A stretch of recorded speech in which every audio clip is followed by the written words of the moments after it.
Welcome to Thriving Entrepreneur with your host, Steve Kidd, third-generation minister and business coach. Join Steve and his guests to get answers to your questions and help break through to the next level in your business. Hi, this is Steve. Welcome to Thriving Entrepreneur. Aren't you glad to be back again today? I am just so excited to be here with you.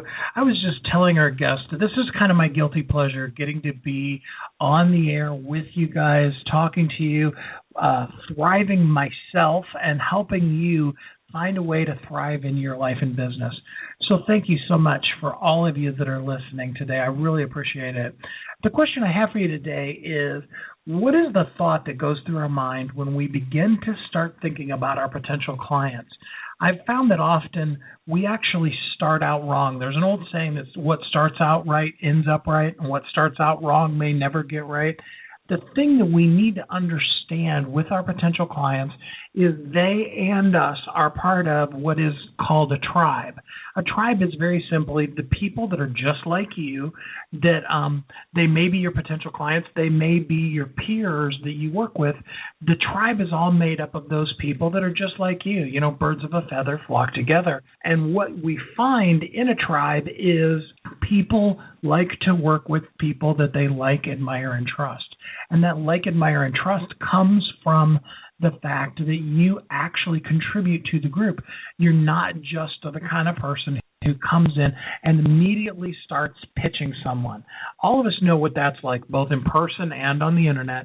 You know, that person that comes right into the group and immediately starts inviting everybody, to go to some kind of new thing that they're doing. None of us like to just be pitched. We like to talk to our friends about what we're doing and to hear from them what they're doing. And then when either we need to refer somebody to something that a friend of ours is doing, or when we need something, those are the people we think of. The folks that are so hardcore selling us and aren't interested in our lives are not normally the people who, we really think of when it comes those times to look for people to help us or to refer others. So to help me out with this today, I am so blessed to be joined by an absolute guru in the industry, a total expert at the concept of social marketing and online marketing. His name is Don Crowther. Now, I got to tell you, Kathy actually was in a group back in 2007 called StomperNet, and Don introduced to that group, which there's a lot of people in there that were big names. We could talk, name drop all day, but Don was actually the person in that group that introduced all of them to the fact that Facebook was the next up-and-coming thing. So when he says that he's an expert at social marketing and online marketing and social media and those kind of things, Don really actually knows his stuff. We are so blessed to have him pour into us today some things about how to be effective on your social media. With that said, join me in welcoming Don. Hi, Don. How are you today? Hi, Steve. I am wonderful, and I'm so looking forward to this talk. Oh, me too. And as you gave that introduction, I was thinking about 2007, so that's 8 years ago. We started all this process of talking about social media. And the interesting thing is, at that particular time, MySpace was the real giant out there, and Facebook was just this little pipsqueak of a company that had just gotten to the point where they allowed people to be able to join Facebook without having to have a university.edu email address, and it was just starting. But it was so clear that MySpace was going to die because of one of the reasons you just talked about, and the Facebook was going to thrive. Because what MySpace did, and I don't know how many of you remember MySpace, and it's still around, but in those days, the mistake that MySpace did was that everywhere you went on MySpace, there was somebody, something, some company trying to sell you something. Unfortunately, most of it was people selling dating services. So at the time, I'm 55 now, so I would have been 47, happily married for 23 years at that point in time, and they're trying to sell me teenage dating services. It's like, you know how old I am, you know my marital status. why are you showing me these ads over and over again? And I looked at that and I said, you know what? This is going to be the downfall of them. And sure enough, it didn't take long until it was, because Facebook came in, stripped out a lot of that, controlled it in a lot better way, and only showed ads that really appealed to someone's wants and needs. And that's why Facebook has been able to thrive. Now, some people would argue that Facebook has gone the way of MySpace right now and is starting to show things and allow things. And who knows? The question is, what's the Facebook killer? I don't think we know that answer yet. So that's awesome. Yeah, actually, it's funny. Kathy and I were actually talking this morning about the fact that they were allowing people without EDU email addresses, but you still had to at least say you were associated with a college. And a lot of people were lying about what college they were going to at that time. And everybody was on MySpace. And now, I mean, if you went up to one of our teenagers and said, you know, hey, do you have a MySpace account? They'd look at you like you asked them if you had two heads. So, Don, just real briefly, for people who aren't familiar with you, can you tell us a little bit about your background? What got you to where you are now? So I graduated from college with a degree in marketing, then went to University of Virginia's Darden School of Business, which is a graduate school. It was the 7th ranked in the nation at the time. And from there went and spent 10 years marketing the big brands that you buy in grocery stores and not department stores, but the kinds of stores. So I worked for Kimberly-Clark and ConAgra and SC Johnson Wax, selling all kinds of different things from a marketing. So I'm a classically trained marketer who was running $100, $200 million brands out there. Then 22 years ago, I came to the point where that was no longer working for me. I have too much of an entrepreneur in me, and I decided to go out on my own. And so I hung out my shingle as a marketing consultant, and at that period of time, the internet was just starting to get interesting. So this is 1993, late 93, well, it's early 1994. And I am starting to I'm starting to pay attention to the internet, and I start playing with it and created a couple of websites and immediately jumped to the top of the search engines that were out there. So at the time it was Lycos and Alta Vista, which two names that no one knows anymore but are near and dear to my heart because they created my career, because I quickly figured out that my mind worked the way the internet does. And the beauty of it was that I figured out that I could fairly quickly succeed, because if you just use systems and do them over and over again, you can truly succeed online. And the beauty of it was, in those days, the people who were online were either engineers, people who could code things, or they were like artists, people who would make pretty things. And I was a marketer who had an artistic bent and knew how to code things. And so that enabled me to start a whole business of my own. So I created websites for a number of years. Then I went off and started teaching people how to, I then started sending people traffic. And so my company did traffic. And then a number of years ago, I decided that what I really love doing is teaching. And so now my business is figuring out what's working, figuring out what those formulas are, and then teaching other people how to make these work in their own lives. Great. One of the things that I enjoy doing is you have weekends that you do that are called Just Go Do This Stuff weekends. For those of you that aren't familiar with Don, Just Go Do This is Don's kind of tag phrase that he uses in his emails. And the Just Go Do This Stuff weekend is so much fun because you take one little task, like I had my book all written and I just needed to create a landing page for it so that anybody could actually know it existed, let alone maybe buy it. And so that's what I did for that weekend. And you basically start, what do we start, Friday evening, Friday late afternoon? Yeah. And what we do is it's a weekend that's devoted to doing something that you just haven't gotten done, that you know is a major thing, that if you did it, it would have major results in your business. Go ahead, Steve. Yeah, absolutely. It's just so great because, Don will come in with, some motivational things and how are you doing? There's a group so you can interact back and forth with the people that are working that same weekend with you.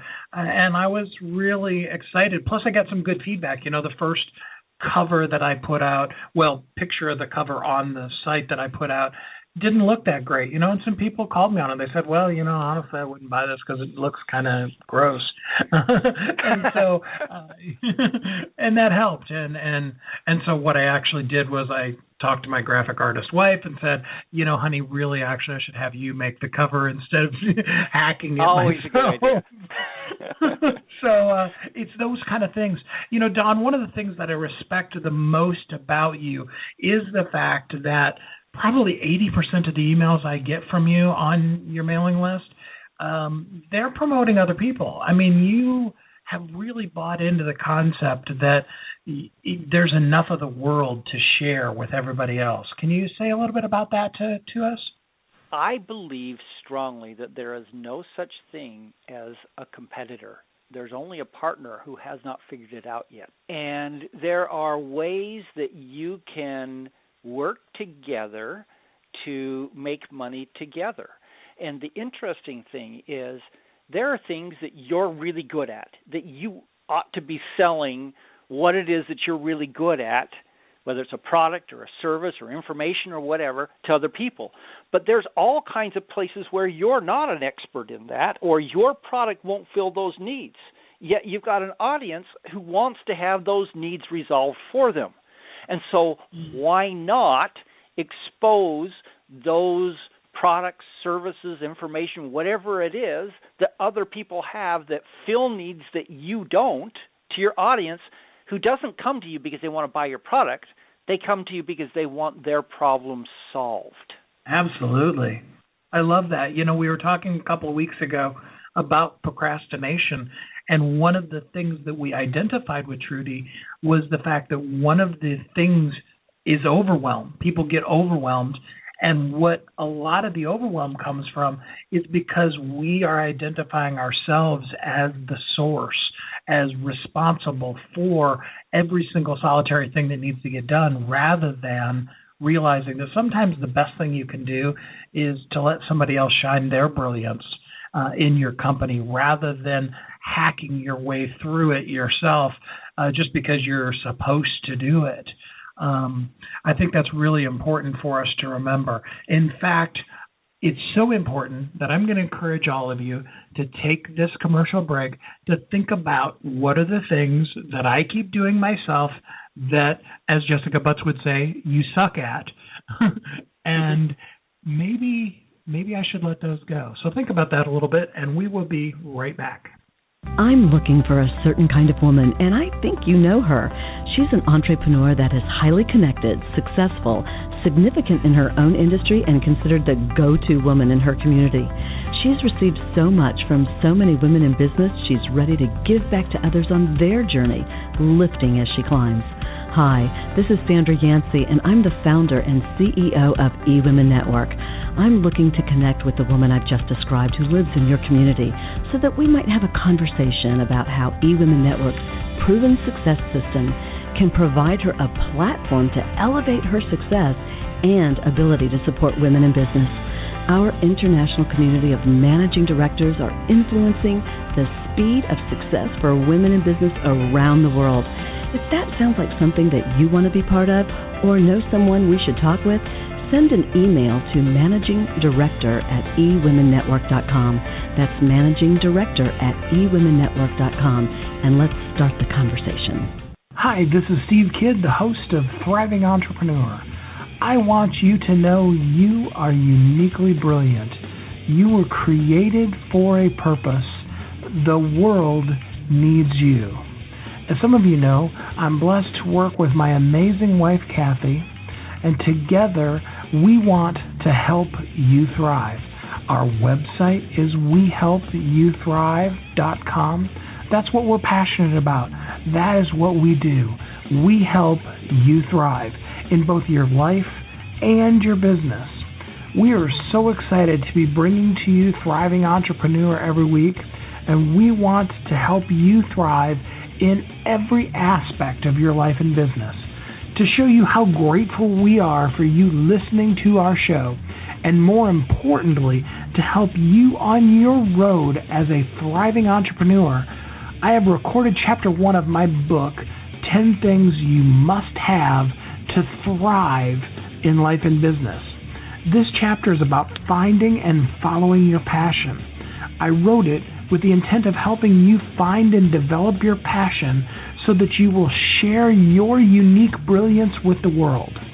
You know that we are created for a purpose, and we want to help you shine. So just for listening, we are giving you the expanded audio version of Chapter 1 of 10 Things You Must Have to Thrive in Life and Business. To have all you do be something that you are passionate about. All you need to do is go to wehelpyouthrive.com/radio and enter your name and email address. Go to wehelpyouthrive.com/radio to hear about all our shows and to get your free gift today. Welcome back to Thriving Entrepreneur. Hi, this is Steve, and I'm here with my very special guest, Don Crowther. Don, an absolute expert in social media and online marketing, is here sharing his brilliance with us today. And what we'd like for you to share with us now, Don, is what is the number one mistake people make when they're using social media? Ooh, great question. Okay, so in order to answer that question, Steve, I need to just drop back into a couple of things that we've actually already mentioned. The first one is that we talked about what happened with MySpace and the mistake that they made of constantly trying to sell people things. And then we talked a little bit about how people want to build relationships. Let me say this in a different way. That what people want out of a relationship with you as a company. Now, I'm assuming here that we're talking about you as a business person, not you as an individual that's sharing pictures of your dog. And so not your personal Facebook account, but the business side of what you're doing, okay? Because they're remarkably different. You should have a personal Facebook account where you just talk with your friends, your buddies, your kids, whatever it is, and there you can share the pictures of cats dancing on piano keys and talk about the weather or your favorite team or whatever it is. But on your business side, it's very, very different. And so what most people do is they don't think through what do people want from people they do business with. So, for example, my house is needing painting. And so we've had a couple of people come by to give us bids on a new paint job. And the interesting thing is, what happens is these people come in, some of them have wanted to develop a quote relationship right at first, and so they want to spend 20 minutes with pictures of their cat, with telling me about where they went to school and what they did and everything. And what I really want to know is, how are you going to keep my paint from peeling? How long is it going to take to do this, and how much is it going to cost? I am fine getting to know them personally in that process, but I want 30 seconds of getting to know you personally, and then cross the bar of telling me that you're competent, able, and affordable, and then we can get to know each other personally a little bit more. And so what ends up happening is that what people assume is that what works for them personally on Facebook also works for them as a business person. I really don't care what my plumber had for lunch that day, who he's going to vote for, or how many, or whether or not he thinks this particular video is cool or not. I simply don't care. And when I see my plumber wanting to communicate those kinds of things with me, I am going to, number one, not engage with him, which means that I won't be seen more. So by not liking, by not commenting, by not replying, sharing, those kinds of things, that is, I am not engaging with that post. And what that means is the more posts of his that I see and I don't engage with, the fewer of them I'm going to see. That's part of the algorithm that Facebook and other services use to determine what you see on your Facebook newsfeed, okay? So what you need to do is you need to recognize that when people come to you as a business person and want to create a relationship with you as a business person, what they want to know is information about what you do and your expertise as a business. What they don't want to know is all those other things. What you ate for lunch, who you're going to vote for, what religion you are, whether or not you really like Dancing with the Stars. All that stuff that is, unless it's part of your business, is not something you want to know about your chiropractor. You just want to know, how do I get straight teeth? Or from my dentist, how do I keep my teeth healthy and white?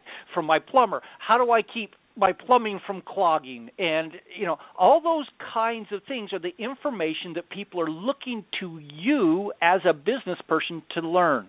So what's the biggest mistake that people make in social media as a business person is that they work on trying to build a relationship outside of their business as opposed to try to build a relationship based upon what they do as a business. Does that make sense? Yeah, it really does. And I know there's a lot of people that struggle with that. And often, you get those from business contacts that are sending you just the craziest things, and you're like, you just skip over it. You don't read it. And so if you don't read other people that are sending you that kind of thing, it only makes sense that the people you're sending those kind of things to probably aren't reading them either. So it brings up a good question, Don. What are the things a person should be doing to create a relationship as a business with their online market and their social media? You're asking exactly the right questions, Steve. I really appreciate the fact that you're tuned in here and you're really giving back the kinds of things that our audience really wants to know. Before I answer that, can I give one small rant here?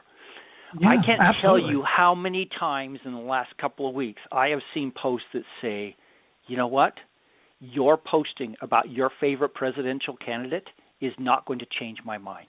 And may I make a suggestion that you, as a business person, as we approach a key election cycle in the United States, at least, I know England's just recently been through one, that there's a number of places that are going through these.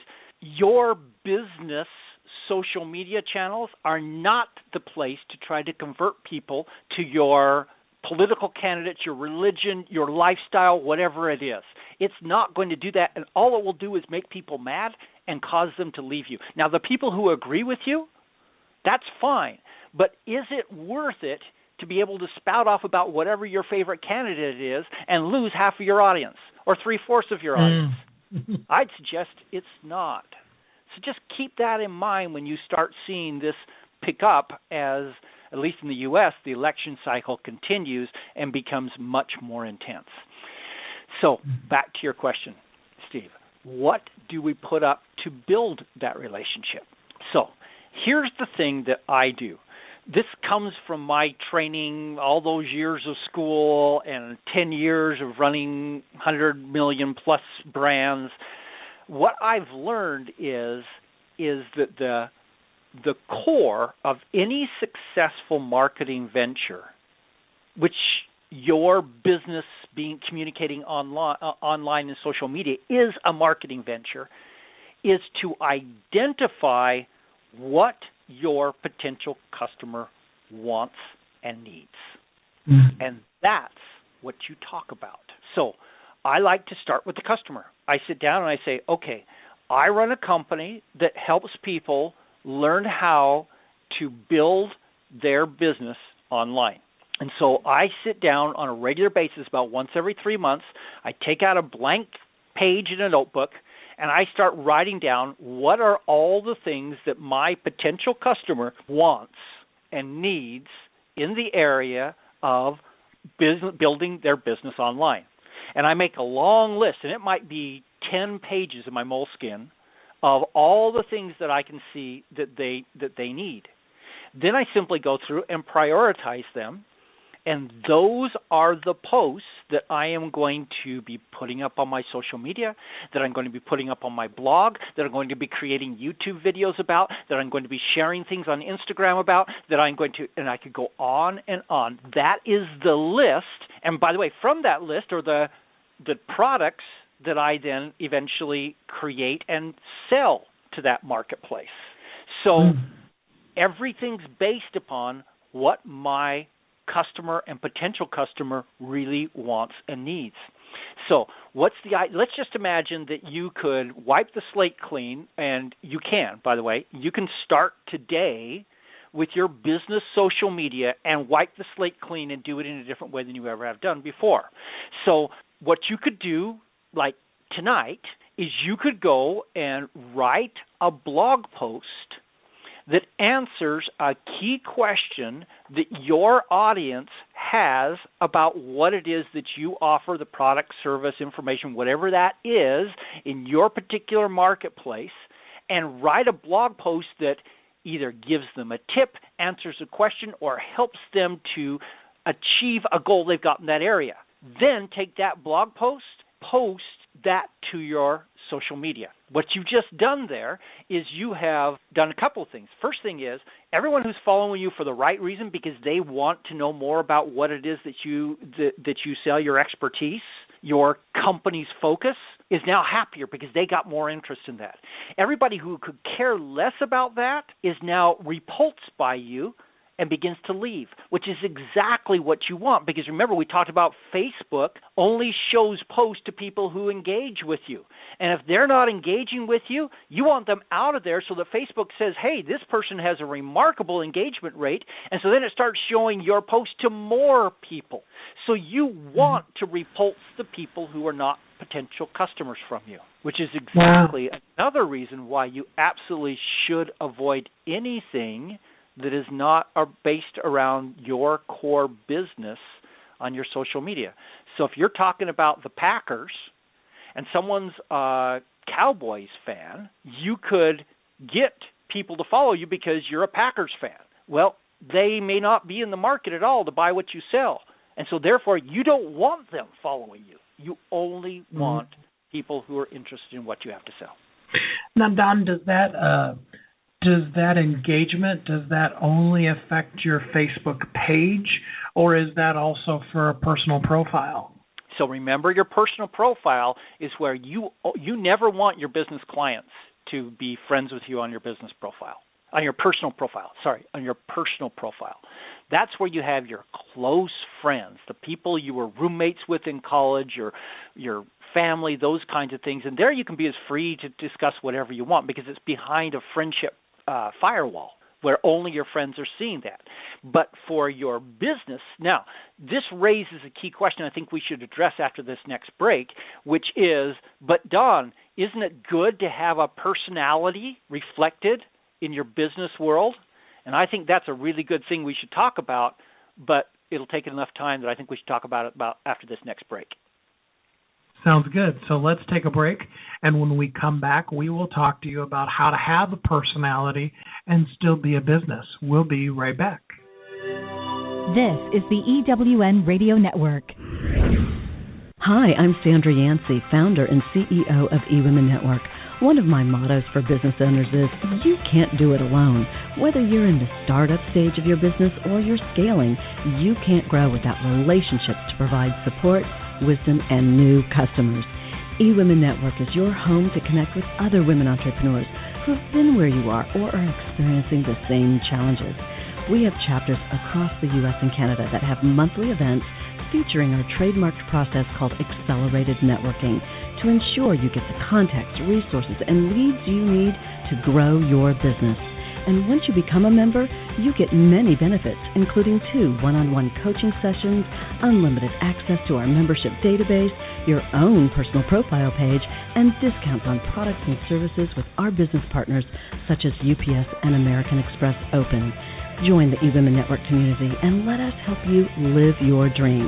For details, visit eWomenNetwork.com. Hi, this is Steve Kidd, the host of Thriving Entrepreneur. I want you to know you are uniquely brilliant. You were created for a purpose. The world needs you. As some of you know, I'm blessed to work with my amazing wife, Kathy, and together we want to help you thrive. Our website is wehelpyouthrive.com. That's what we're passionate about. That is what we do. We help you thrive in both your life and your business. We are so excited to be bringing to you Thriving Entrepreneur every week, and we want to help you thrive in every aspect of your life and business. To show you how grateful we are for you listening to our show, and more importantly, to help you on your road as a thriving entrepreneur, I have recorded Chapter 1 of my book, 10 Things You Must Have to Thrive in Life and Business. This chapter is about finding and following your passion. I wrote it with the intent of helping you find and develop your passion so that you will share your unique brilliance with the world. You know that we are created for a purpose, and we want to help you shine. So just for listening, we are giving you the expanded audio version of Chapter 1 of 10 Things You Must Have to Thrive in Life and Business. To have all you do be something that you are passionate about. All you need to do is go to wehelpyouthrive.com/radio and enter your name and email address. Go to wehelpyouthrive.com/radio to hear about all our shows and to get your free gift today. Welcome back to Thriving Entrepreneur. Hi, this is Steve, and I'm here with Don Crowther. We are talking to you about your social media, how to be effective, and how to have your tribe be part of your team. The big piece of that is going to be having relationships. And so we were talking about some of the things you shouldn't do and some of the comments that really aren't necessary to make. But, Don, you brought up a great point. You do still want to have a personality. You don't want it to be flat and just boring to read because nobody's going to read that either. So how, as a business, do you give the business a personality that's effective? Okay, so I actually want to look at what you just said, which is that you want to have a personality. So some businesses don't want to have a personality. They may want their brands to have a personality. So, for example, if you go look at Crest, what is the personality of Crest? I'm not really sure. But Snuggles, which is a product that at least originally was from the same company, clearly learned that bear bouncing in the soft towels increased sales. And so they put a personality on that.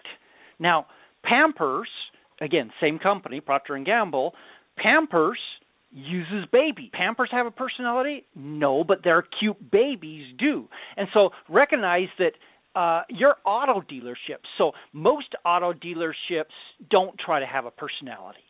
But every once in a while, in every market, there's the guy who comes in with a big hat, and he says, come on over to Joe's, and I'll give you a great deal. And you know, and oftentimes they're yelling at the camera and things like that, and that's great for the people that like to hear cameras yelled at. And other people are going to be repelled by that. And so just recognize that not every business needs a personality to succeed. And by the way, if you have a personality for your business and that personality is based on one person, then a couple of things happened. The first thing is it's difficult to sell the company later on if you are that person. So if you're not planning to go with the company and your entire business is based upon your personality, that actually decreases your selling price later on when you try to sell your business. But let's take Progressive Auto Insurance right now.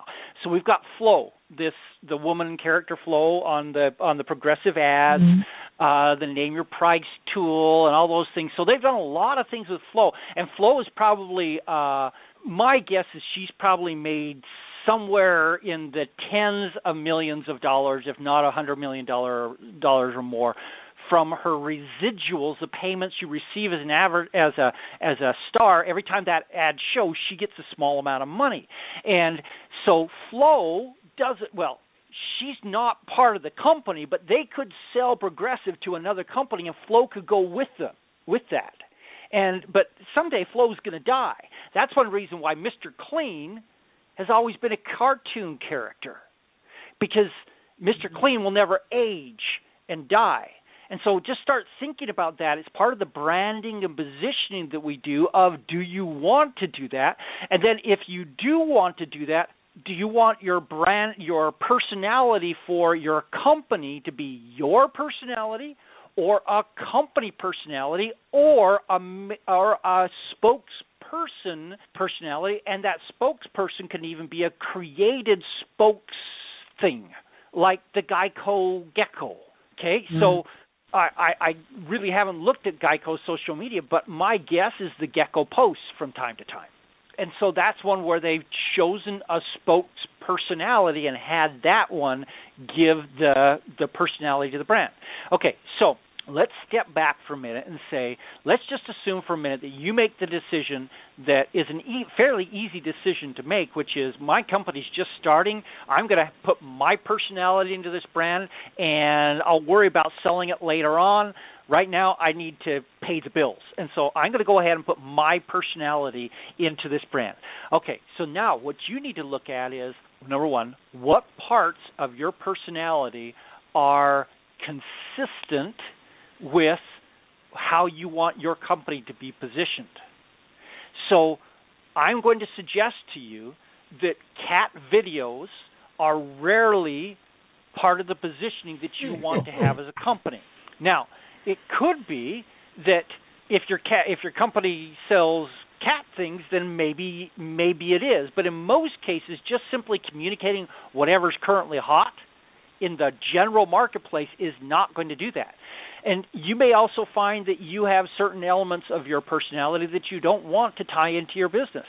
So if you're highly opinionated about a political, religious, or lifestyle kind of thing, you may or may not want that to be part of it. You know, there's some companies really do well. You know, we're the Christian auto dealer, or we're the gay restaurant, or whatever, and they want to put that in, but realize that every time you do that, you select out a group of people who potentially could be interested in you. So let me just tell you how I recommend the best way to put personality into your company is. Boy, my English teacher would have really rolled over in the grave on that sentence. But, okay. So here's the way that I find is the best way to communicate personality. That is, tell stories and then drive a lesson from that story that applies to your audience. Okay, so let me give you an example of this. My daughter played volleyball for her high school. When it came time for the state tournament, my daughter's volleyball team was selected as the 16th seed. So they're the team that is there to be an easy win for the number one seed in the state volleyball competition. Okay? So everyone knew that they were supposed to lose this game. So they were out there, and this is a small school, so we were not by any means the big, 5A or whatever schools. Were like 2A or something like that because it was a small school. And so these girls are out there competing, and all of a sudden, about halfway through the first match, I looked down and realized that the score was actually close. And I yelled down to the girls, again, possible in a small gym, and I said, look at the score. You could actually beat these guys. And I saw them all look at the scoreboard, look at each other, go into their little huddle and started jumping up and down and screaming and yelling. They got all excited, and they came out, and they actually became a different team after that. They actually won the first game. Okay, so now we're in the second game of the set or match. I can't remember what they're called in volleyball, but they're out there, and my daughter, who is tall and skinny and inherited her father's lack of coordination, gets up there, and for the first time I've ever seen it do this, she nails a spike. Now, she'd spiked many times, but she'd never, smoked it. And the ball hits the ground. My daughter, who is so surprised, literally lands on her rear end and stands up, and everyone's screaming and yelling and everything else like that. And it was, again, another motivational moment that got them excited and going. Okay, so long story short, they ended up losing the match against this number one team. But they came really close.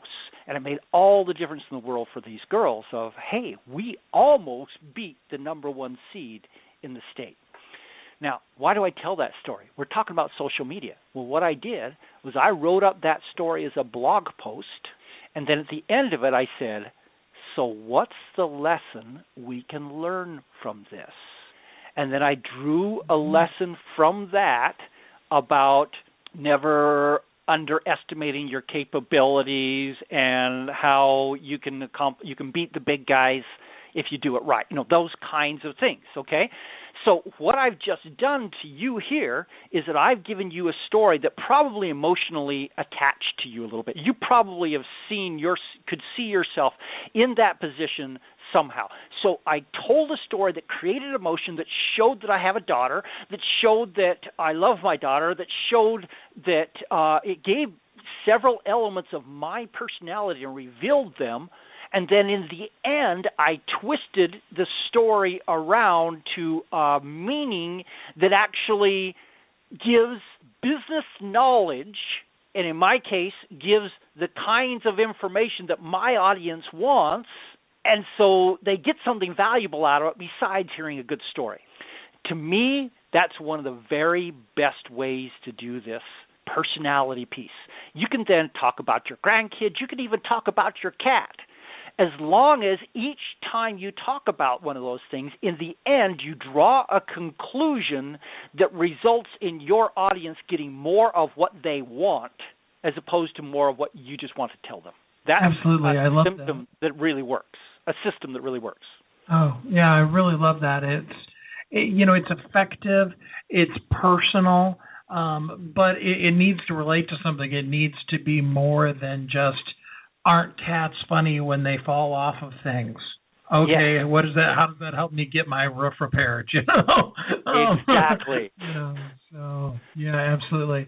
Well, this break is going to be just a little bit different than the rest of them. We're actually going to talk through this break, and I do want to let everybody know that Kathy and I are excited to bring people to you on Thriving Entrepreneur, and there's nothing more exciting for me than when we are able to get somebody of Don's caliber that's willing to come and spend an hour with us and really invest their time in your life and in your business. And so, Don, I'd really just like to know, what are the kind of things that you have available that people are like, okay, Don, you gave me lots of really great ideas. Where do I go from here? How could they work with you? What could a person do to contact you and do business with you? Okay. I actually have 10 separate courses that I teach about how to build your business online. And core place that you can find out more about me and how to get those courses and how to get some free information from me and things like that is at DonCrowther.com. So that's DonCrowther.com. And once you're there, go ahead and opt in, and you'll find some sections there where you'll be able to go find some of the products that I offer and some of the free stuff that I offer, and there's always the blog there, and And there's also links out to my social media from there so that you can follow me everywhere. So the best thing to do is just to go to DonCrowther.com, and that'll start tying you into what I do, how I do it. And then we've got some things like live events. They're a lot of fun and really nail and help people's businesses. And you can even go as far as personal consulting and mastermind kinds of offerings from me, where I get more and more involved in giving you direct advice for your business. I appreciate that so much. I really do encourage all of you, DonCrowther.com. It is totally worth your time. I guarantee you that even just getting on Don's basic email list, you will be given resources and access. We talked about this earlier in the episode about the fact that, Don is constantly promoting products and services that will help you enhance your business. He does that totally free, and he's very, very giving in that. It is perhaps all the email lists that I'm on, and there's over the years been a lot of them.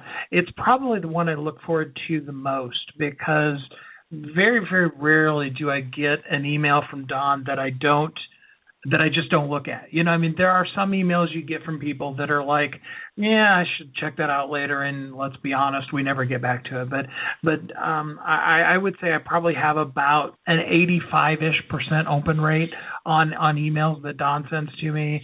And, well, good for you. I appreciate that. Well, like I said, Don, I'm just so grateful. And there's been a ton of tools, and he'll send it to you. And it's not like expensive tools. It's not like, and then every week you can expect to get an email from Don, and he's going to ask you to spend another $1,000. I'm talking sometimes he sends you stuff that are like, if you spent $5 on this product, it would revolutionize your social media. Who doesn't have $5? Don't have coffee the third time today.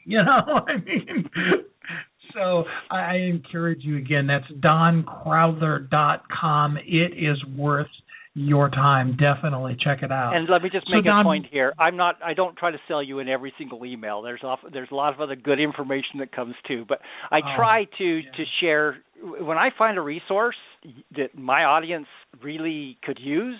I'll recommend it. That's part of what I do.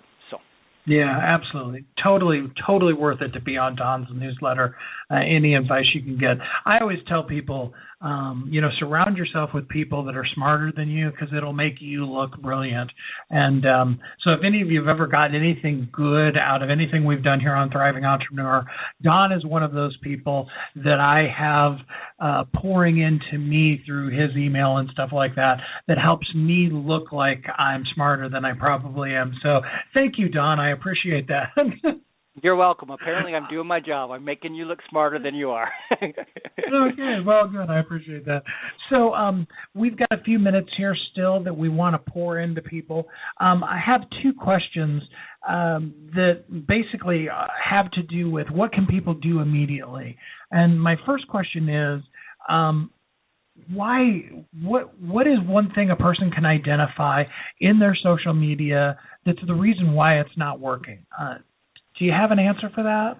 Okay, so if you want to look at your social media, your business social media, simply go back and look at the last 50 posts that you ran.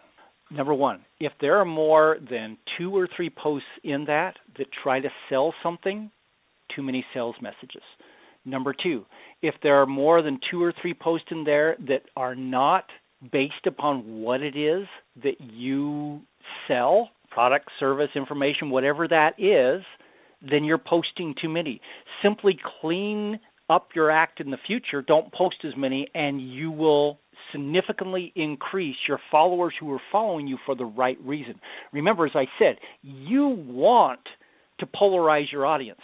You want to drive the people away who aren't potential buyers for you, and to give the people who are potential buyers for you exactly the information that they want and need. That's a good point. I think a lot of people either are going to find, if they look back at their most recent 50 posts, that either there's a lot of sales content in there, or there's a lot of fluff in there that just really isn't worth it. And let's face it, if it's not interesting to read, then people probably aren't going to read it. Just because a tweet is short does not necessarily mean that everybody's going to take the time to read those 140 characters, let alone, however long you might spew on in Facebook. Yeah, So and realize what I said before, where I talked about there's no such thing as a competitor. There's only a partner who hasn't figured it out yet. There's absolutely no reason why you shouldn't regularly post social media posts about some of the best stuff that's being done by other people in your marketplace. So you're not the only expert on what it is that you do. And so why not? So let's look at this at two levels. The first level is, let's say you're a chiropractor in Chicago, and you see a great article written by a chiropractor in Long Beach. Why not point your people to that chiropractor in Long Beach? When someone throws out their back, they're not getting on a plane to fly to Long Beach. That guy's not your competitor. So you can send people to his stuff totally safely without any worries. Now, let's take somebody that's more direct competitor. So I refer people to my direct competitors' posts all the time. Why would I do that? Because what it does is it clearly tells my audience Don is in this not for himself, he's in it for me.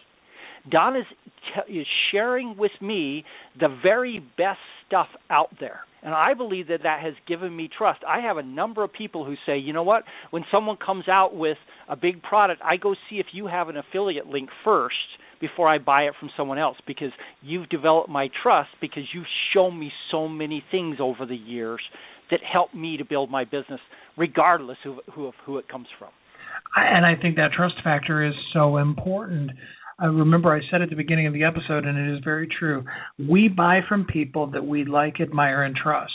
If a person doesn't trust you, think about it. If you've been treated badly in a store, you will walk out and go to another store.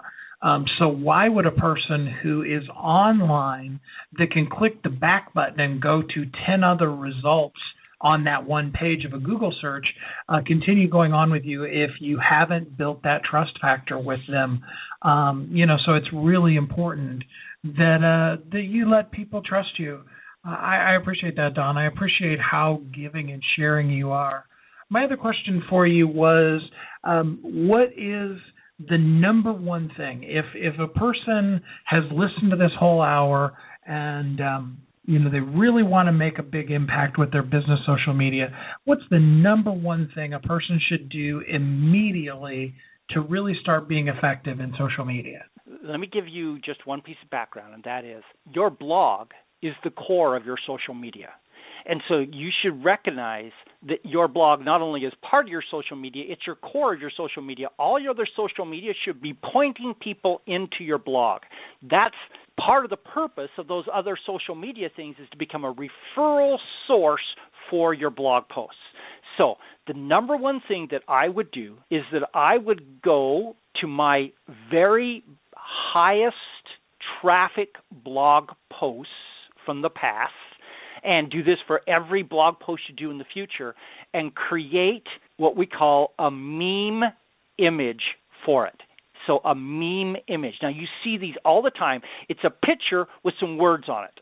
And so you oftentimes see, I don't always do this, but when I do that. You've seen that picture a lot of the guy. Or you see the baby, going, and you see some comment. Those are meme images. But what you can do with a meme image, and the reason why I'm talking about this is because meme images are some of the most shared items on social media, and they have the highest engagement. So what you ought to be doing is, let's say you're going to write a blog post, write your blog post and then go create an image that's a very interesting image, and then right at the top of it, the headline for your blog post, or maybe something that will cause people to want to click on that. Then down at the bottom of it, put your URL for your blog, not the whole thing, not the /2015/ whatever. Don't put all that stuff, just the URL doncrowther.com down at the bottom, and then take that picture and post it in your blog post.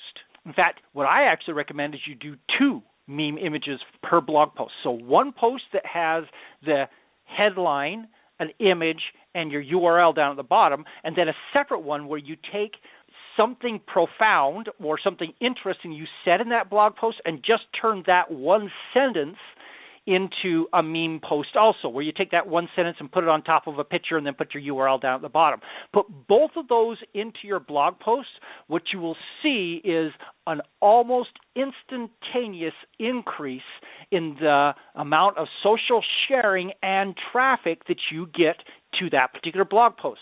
People are going to post it up on Facebook, on Twitter, and Pinterest. Pinterest is one of the most powerful tools out there anywhere in social media, and you're going to see it start to just drive traffic like crazy. So if I was to do one thing, I would go create meme images for everything you create in the future and go back to your most popular posts and do them for those also. Start tonight. It's not hard. And as Don would say at the end of his emails, now just go do this stuff. Couldn't agree more. Hey, Don. So please just go do this stuff. All right.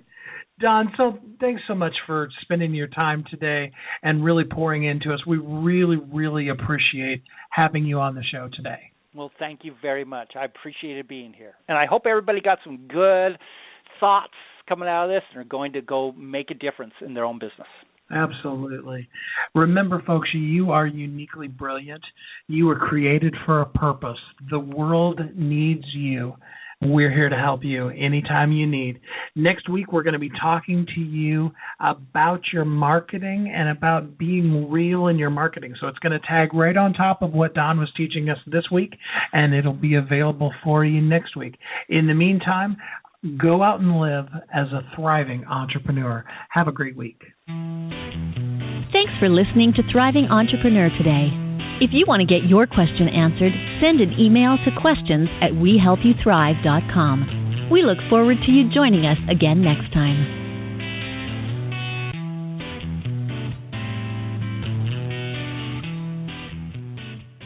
Hi, this is Steve Kidd, the host of Thriving Entrepreneur. I want you to know you are uniquely brilliant. You were created for a purpose. The world needs you.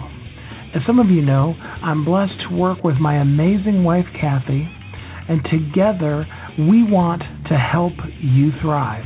Our website is wehelpyouthrive.com. That's what we're passionate about. That is what we do.